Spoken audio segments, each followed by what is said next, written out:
इंसान ने हमेशा मौसम बदलते देखे हैं, कभी सख्त सर्दी, कभी तेज़ बारिश और कभी चलती हुई गर्मियाँ। मगर पिछले कुछ सालों में एक ही चीज़ बार बार देखने को मिली। हर साल नए टेम्परेचर रिकॉर्ड टूट रहे हैं, हर साल हीट वेव का लफ्ज़ और ज़्यादा सुनाई दे रहा है, और हर साल एक ही सवाल पूछा जा रहा है, क्या ये नॉर्मल है? जवाब ढूंढने के लिए हमें ज़मीन से नहीं, आसमान से शुरुआत करनी होगी। सोचो, अगर कोई आसमान पर एक बड़ा ढक्कन रख दे, ऐसा ढक्कन जो बादलों को बनने ही ना दे, ना हवा ठीक से चले, ना बारिश हो, बस सूरज अपनी ताकत से पूरी ज़मीन को गर्म करता रहे। साइंस की ज़ुबान में इसे हाई प्रेशर सिस्टम कहा जाता है। यह सिस्टम कभी कभी कई दिनों, कई हफ्तों तक एक ही जगह टिक जाता है। हर गुजरते दिन ज़मीन और गर्म रहती है, पेड़ पौधे सूखने लगते हैं, नदियों का पानी कम होने लगता है, और रात भी दिन की तरह गर्म महसूस होने लगती है।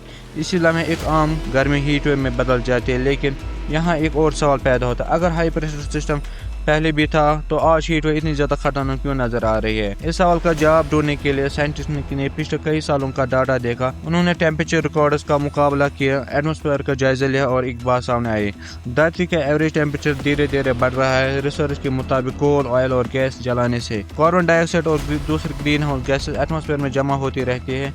ये गैसेज धरती की कुछ गर्मी को बाहर निकलने से रोक देती है। इसका मतलब ये नहीं कि हर हीट वेव की वजह सिर्फ climate change, natural weather pattern जैसे हाई प्रेशर सिस्टम और एल नीनो आज भी अपना किरदार अदा करते हैं। मगर जब धरती पहले ही ज़्यादा गर्म हो, तो हीट वेव और भी ज़्यादा सख्त महसूस हो सकते हैं। इसीलिए आज साइंटिस्ट कहते हैं कि नेचर और इंसानी असर दोनों मिलकर हीट वेव को और ज़्यादा इंटेंस बना सकते हैं। 2026 ये सिर्फ यूरोप ही नहीं, दुनिया के कई हिस्सों एक ही चैलेंज का सामना कर रहे हैं। स्पेन के कुछ इलाकों में टेम्परेचर इतना ऊपर चला गया है कि अथॉरिटीज ने लोगों को दोपहर के वक्त घरों में रहने की सलाह दी है। इटली और ग्रीस में हालत वार्निंग जारी की गई। फ्रांस के कई इलाकों में इमरजेंसी सर्विस को हाई अलर्ट पर रखा गया। सिर्फ नंबर की बात नहीं, हर डिग्री के साथ हॉस्पिटल में पेशेंट बढ़ने लगे, बिजली की डिमांड बढ़ने लगी, और जंगल की आग का खतरा और ज़्यादा बढ़ने लगा। हज़ारों किलोमीटर दूर एशिया के कई मुल्कों में भी लोग इसी गर्मी का सामना कर रहे हैं। कहीं पानी का कमी, कहीं फसलों का नुकसान, और कहीं ये सब आगे भी बढ़ता रहेगा।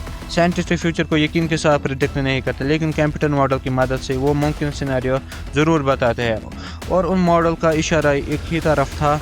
अगर ग्रीन हाउस गैस इमिशन इसी रफ्तार से बढ़ती रही, तो कई इलाकों में हीट और ज़्यादा इंटेंस हो सकती है। यानी जो गर्मी आज रिकॉर्ड लग रही है, हो सकता है कल वही नॉर्मल बन जाए।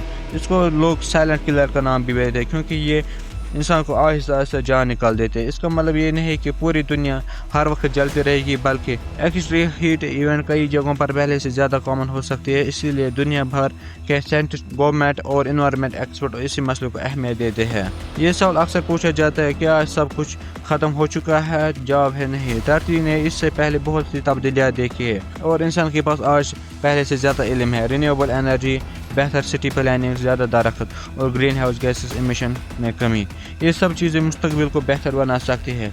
हर प्रॉब्लम का हल एक दिन में नहीं होता, मगर बड़ा बदलाव एक छोटे कदम से ज़रूर होता है।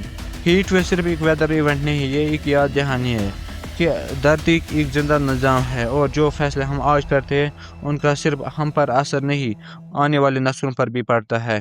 इसलिए अफवाहों पर नहीं, फैक्ट्स पर यकीन रखें, क्योंकि हर कहानी के दो पहलू होते हैं, और सच हमेशा रिसर्च के बाद ही समझ आता है। मैं हूँ हाफिज, और आप देख रहे हैं कारसाज।